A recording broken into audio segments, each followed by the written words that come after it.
En lo profundo de los recónditos registros de la historia descansan sucesos que desafían toda lógica y explicación. Hoy, nos sumergimos en uno de los casos más enigmáticos y perturbadores, el exorcismo de Anneliese Michel. Anneliese Michel, nacida el 21 de septiembre de 1952 en Leibfin, Baviera, entonces Alemania Occidental, fue una bella joven estudiante, con una vida aparentemente normal y de arraigadas creencias católicas. Provenía de una familia profundamente religiosa. Sus padres eran Joseph y Anna Michel, siendo Anneliese la mayor de 3 hermanas. La familia Michel era conocida en su comunidad por su devoción religiosa y eran miembros practicantes de la Iglesia Católica. Anneliese, criada en este entorno piadoso, creció con una fuerte fe y dedicación espiritual. Cuando Anneliese Michel tenía 16 años, experimentó su primer episodio convulsivo, lo cual la llevaría a un diagnóstico de epilepsia del lóbulo temporal. Sin embargo, esta suposición acerca de su salud es solo una teoría. Su condición se agravó rápidamente, sumiéndola en una profunda depresión, y en 1969 fue ingresada en el Hospital Psiquiátrico de Würzburg en busca de tratamiento. Desafortunadamente, su estancia en el hospital no mejoró su salud, por el contrario, su depresión se intensificó y su frustración con los tratamientos médicos crecieron, puesto que no percibía ninguna mejoría. Anneliese, quien había sido devota de la fe católica, comenzó a manifestar síntomas de una supuesta posesión demoníaca, experimentando intolerancia hacia objetos y espacios sagrados, como crucifijos e imágenes de la Virgen María, entre otros. En junio de 1970, fue nuevamente hospitalizada y recibió por primera vez medicación para las convulsiones, pero no experimentó alivio alguno. Durante sus oraciones, Anneliese hablaba de las caras malignas que afirmaba ver repetidamente a lo largo del día. Convencida de que la medicina convencional no podría ayudarla, buscó en 2 ocasiones la realización de un exorcismo por parte de la iglesia local, pero sus solicitudes fueron rechazadas. Posteriormente, se le prescribió otro medicamento llamado periciacina, una fenotiacina similar a la clorpromacina utilizada para tratar diversas psicosis, incluyendo la esquizofrenia y comportamientos desviados. Sin embargo, el estado de Anneliese empeoró con esta medicación. A pesar de sus dificultades, logró completar sus estudios de bachillerato y en 1973 se inscribió en la Universidad de Würzburg. En noviembre de 1973, comenzó un tratamiento con Tegretol, que es carbamazepina, un estabilizador emocional. Anneliese continuó tomando esta medicación con regularidad hasta poco antes de los eventos que estaban por suceder. El exorcismo, que duró cerca de 1 año, fue solicitado por los padres de Anneliese a la parroquia local luego de que ella abandonara el tratamiento de esquizofrenia en el Hospital Psiquiátrico de Würzburg. En un principio, se les negó su solicitud, ya que la iglesia tenía una estricta doctrina en cuanto a los exorcismos. Sin embargo, el párroco Louis Alt, considerado un respetado experto en la materia, convenció a las autoridades eclesiásticas de que Anneliese cumplía con los criterios necesarios para ser considerada víctima de posesión demoníaca. Así se obtuvo el permiso para llevar a cabo un exorcismo siguiendo un ritual romano de más de 400 años. Durante las sesiones de exorcismo, Anneliese afirmó estar poseída por 6 demonios diferentes: Lucifer, Caín, Judas Iscariote, Nerón, Hitler y un sacerdote corrupto del siglo XVI llamado Fleischmann. En la película El exorcismo de Emily Rose de 2005, Belial y Legión sustituyeron a estos 2 últimos. Durante este periodo, Anneliese sufrió múltiples episodios impactantes. Se destrozó las rodillas debido a ataques compulsivos de genuflexión, experimentando aproximadamente 600 de estos ataques al día. Se escondía debajo de la mesa y ladraba como un perro durante varios días. Incluso llegó a comer arañas, carbón y arrancó la cabeza de un pájaro muerto de un mordisco. Sus comportamientos se volvieron cada vez más extraños, como el hecho de lamer su propia orina del suelo y emitir gritos que podían escucharse durante horas a través de las paredes. En un momento trascendental en la vida de Annelies Mitchell, se dice que tuvo una visión extraordinaria de la Virgen María, aunque la fecha exacta de esta aparición no está claramente documentada. Según el testimonio de Annelies, durante esta visión celestial, la Virgen le transmitió un mensaje crucial. Annelies estaba destinada a ser liberada de sus demonios el 31 de octubre de 1975. Sin embargo, la Virgen también le reveló que para salvar a numerosas almas del infierno, Annelies tendría que emprender un camino de penitencia y sacrificio. Le dio 3 días para tomar una decisión que cambiaría su vida y la de muchos otros. Con temor, Annelies eligió aceptar el sacrificio manifestado por la Virgen. Así, el 31 de octubre de 1975, a las 10 de la noche, tuvo lugar el ritual de exorcismo para liberarla de los demonios que la atormentaban. Durante aproximadamente 10 minutos, Annelies experimentó un breve respiro, mientras los demonios parecían haber sido expulsados. Sin embargo, estos al cabo de este breve lapso y ante cantos a la Virgen María clamando agradecimiento y victoria ante lo acontecido. Los demonios volvieron a manifestarse a través de Annelies, gimiendo que aunque deseaban volver a salir, no les era permitido. Su petición fue denegada, ya que la tarea de Annelies no era solo deshacerse de sus propios demonios, sino también proteger a las almas de otros. El testimonio de Annelies revela su convicción de que su sacrificio personal era necesario para salvar a miles de almas del infierno. Tras un largo año de exorcismos, en la primavera del 30 de junio de 1976 se llevó a cabo la última sesión. La última frase que dirigió a los exorcistas fue un ruego desesperado: por favor, pidan mi absolución. Annelies pesaba tan solo 30 kilos.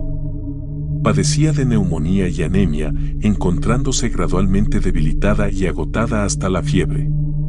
Así, el 1 de julio de 1976, el cuerpo de Annelies finalmente sucumbió.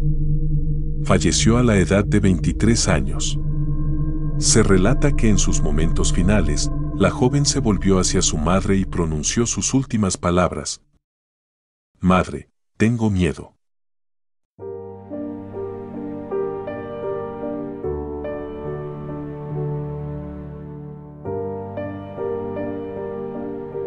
La autopsia reveló que la desnutrición y deshidratación fueron las causas de su muerte.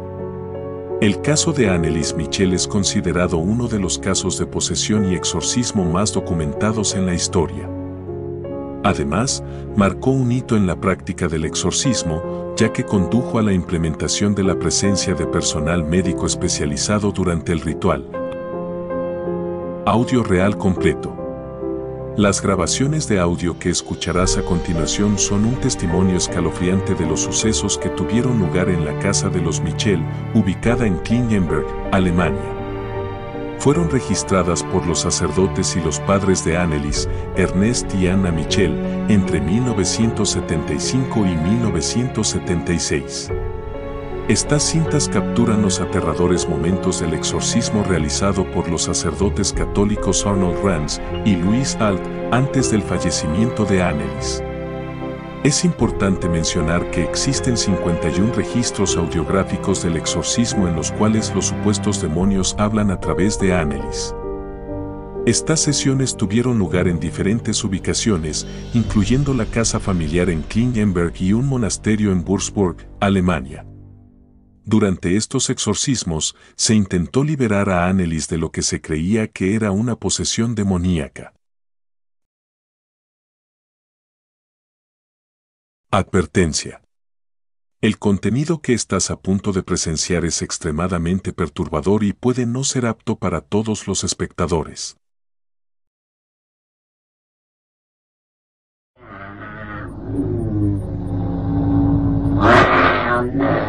Alle Knie müssen sich beugen, derer die im Himmel, auf der Erde und unter der Erde. Jetzt musst du auch, weißt du, von da unten was babbeln. Gib mir Namen zu. Sprich es. Gib mir enormen Blumen. Der Oberste von der Uni muss jetzt kommen. Das wird Lucifer sein. Lucifer, die Dreckschwein. Der blockt uns genug, der Schweinehund. Der Lucifer klagt auf. Ausbacke. Die Sau, die verfluchte.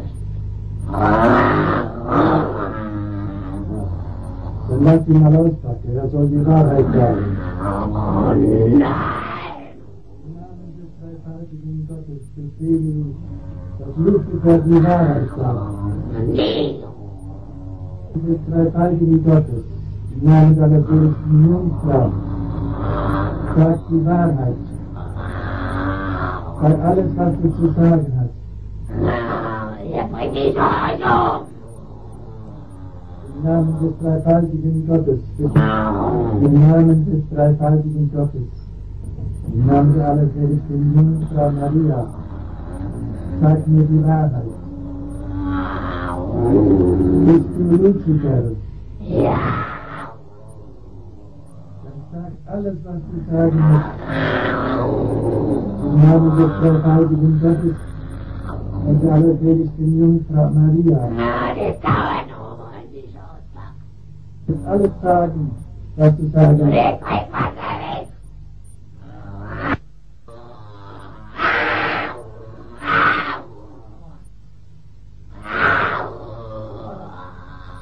Das ist kein Dreckwasser, das ist Weihwasser. Dreckwasser! Das ist Weihwasser. Wüsstest du das Weihwasser? Nee. Ja, wie du schön lieben kannst. Vater der Liebe, sag die Wahrheit. Sag alles, was du zu sagen hast. Der Scheißdreckwasser, der verfluchte. Oh, das schöne, gesegnete Weihwasser. Und es muss wieder in die Häuser nahe, das Dreckwasser. Nein. Das Weihwasser muss wieder in die Häuser hinein, nicht? Nee. Hast du doch gesagt. Falsch. Was war falsch?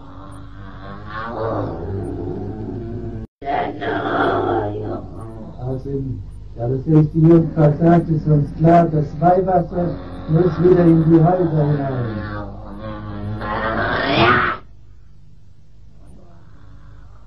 Das muss noch mehr in die Häuser hinein. Das Ding Was für ein Ding? Im Namen aller seligsten Jungfrau, sagen wir, Das Ding meinst du das Kreuz?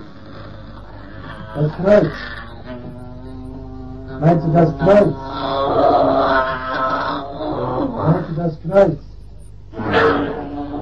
Sag die Wahrheit im Namen der allerseligsten Jungfrau. Im Namen der allerseligsten Jungfrau befehle ich dir, sag die Wahrheit. Was willst du sagen? Das muss wieder in die Häuser hinein. Das Ding Das Kreuz. Das Kreuz, denn da oben ist ja die Sache. Ja, meinst du, ja? Ja! Endlich hast du mal klar gesprochen. Das Kreuz muss hinein und das Weihwasser muss hinein. Weil ihr das Kreuz fürchtet. Weil ihr das Weihwasser fürchtet. Ja. Ja!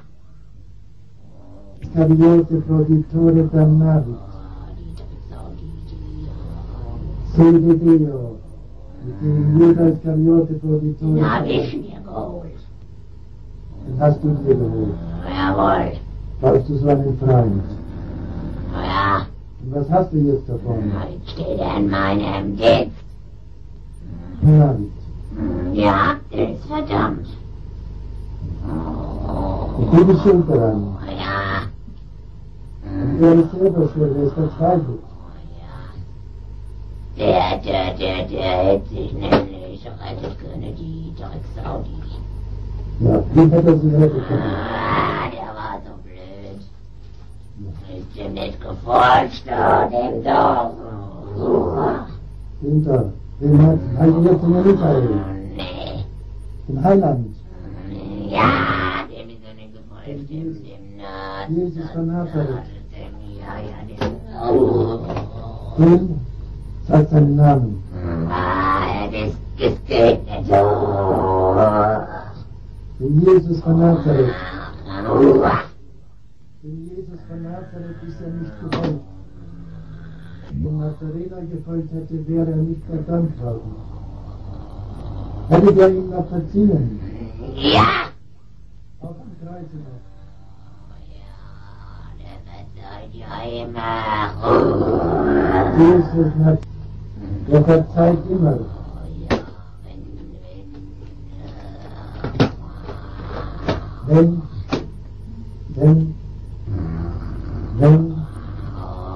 sagt das deutlich. Im Namen Jesus sagt die Wahrheit. Der verzeiht immer, wenn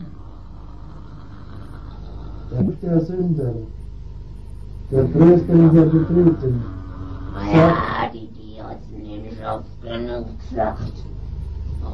das hat sie gesagt, dass er verzeiht. Dass er sich besinnen soll. Dass er sich bessern soll. Ja, natürlich die Jungfrau hat dem Judas gesagt, Ja. dass er sich bessern soll.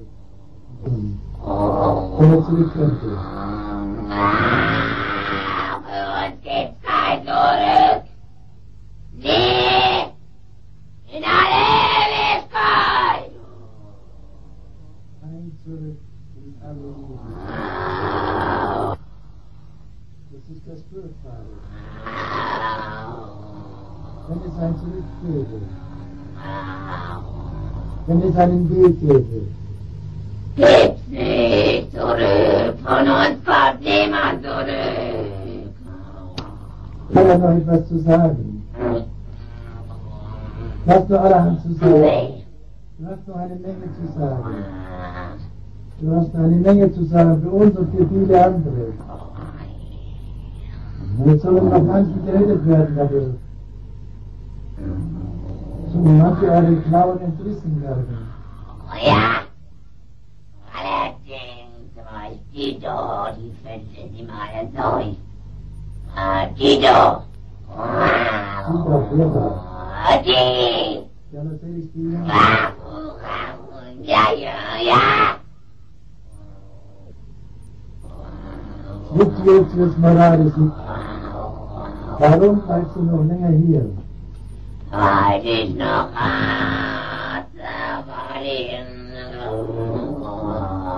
Sagen wir die volle Wahrheit im Namen des weil Dreifaltigen. ich noch was sagen muss. Dann sagt die Wahrheit. Im Auftrag von dir, die kann mich zwingen, die doch. Das ist die Jungfrau, ne? Ja. Ja. Der sollte sich nun zwingen, die Wahrheit zu sagen. Der tritt mich die. Wow. Maria, die allerseligste Jungfrau. Wow. Ja, sie zwinge dich zu sagen, was sie uns sagen möchte. Die Drecksau, die verfluchte sie. Die allerseligste Jungfrau soll dich zwingen, das zu sagen, was sie uns sagen. Die hab ich ja noch durcheinander, die Drecksau, die verfluchte. Die allerseligste Jungfrau möge dir befehlen zu sagen, was sie uns sagen möchte. Aber die Drecksau, die muss mich dann noch zu dem Oberrador. Mit dem ganzen Scheiß. Ja, gut. Im Namen der allerseligsten Jungfrau sagt die Wahrheit. Ja.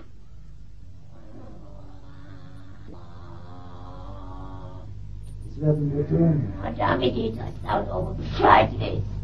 Ja. Oh, der Auswärtsbursche, aber der macht's nicht. Nee. Allerseligste Jungfrau wird ihm helfen. Allerseligste Jungfrau wird ihm helfen. Allerseligste Jungfrau wird ihm helfen. Und die Priester müssen als Priester erkennbar sein, und zwar nicht nur mit, und zwar ordentlich. Ordentlich. Nicht das mit einem versteckten Abzeichen, ja? Ja! Sie müssen deutlich als Prinzessin sein. Das jeder weiß. Oh ja! Und die Drecksauer legen die noch zu warten. Die kommt jedes Mal wieder im schönen Anzug. Oh, das freut mich unheimlich. Die Drecksau singen, ja. Das kann ich Ihnen gar nicht sagen, wie unheimlich mich das freut. Warum freut es dich denn so? Warum? Sag Was hast du denn davon? Befehle ich dir, sag alles, was sie uns sagen will. Wenn die nämlich mit ihrem Scheiß Zeug rumrennen würde, dann nix. Dann, im Namen aller seligsten Jungfrau, sag die volle Wahrheit. Im Namen der allerseligsten Jungfrau Maria, sag die volle Wahrheit. Sag alles, was sie... Ja, dann haben wir nicht so viel Macht über die Scheißkerle. Weil mir das ist so nix. Weil wir im Namen der Also, aller... da hab ich schon gesagt, die Scheißvieh, das Arschloch, das Verfluchte. Die Scheißvieh. Im Namen der allerseligsten Jungfrau Die Maria. Rotznasen, die Verfluchte, die babbeln alles aus, das Arschloch, das Verfluchte. Oh, ich zermalte noch das Arschloch. Jetzt kriegt er noch von dir so Scheiß ein. Nix, das sind von mir.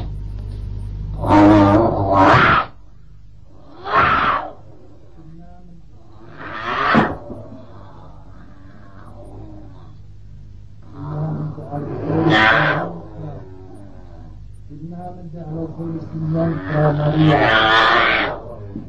sagt die volle Wahrheit, alles, was uns die allerseligste Jungfrau zu sagen hat.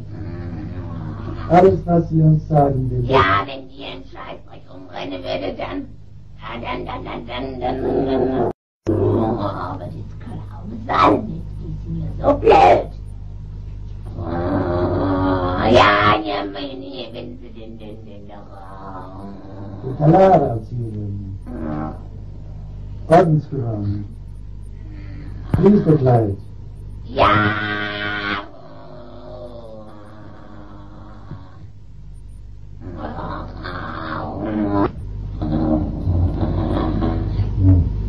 Es dauert nämlich nicht mehr lang.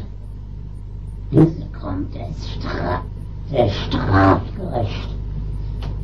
Nicht mehr lang dauert es. noch Veröffentlichkeit. Nee. Ja! Die Schlawiner beieinander. Nicht mehr wissen, was auch noch nicht. Ich stehe unter dem Schutz der allerseligsten Jungfrau. Die allerseligste Jungfrau Maria wird es nicht zulassen. Ich bin unter ihrem Schutz. Ich stehe unter ihrem Schutz. Und ich bring noch so viel durcheinander und ausstreite draus, dass es nicht mehr sein kann. Das nicht wahr sein kann.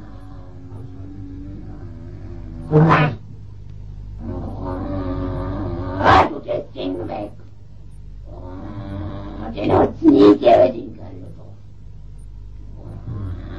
Ja, doch, den hat's gegeben. Den Vater Pio, den hat's gegeben. Der hat mir sowieso noch abgeluchst, der. Er hat die allerhand abgelegt. Im Namen der allerseligsten Jungfrau Maria. Scheißkerle waren bei dem Muffen. Im Namen der allerseligsten. Das Weihwasser. Scheiße. Das Weihwasser.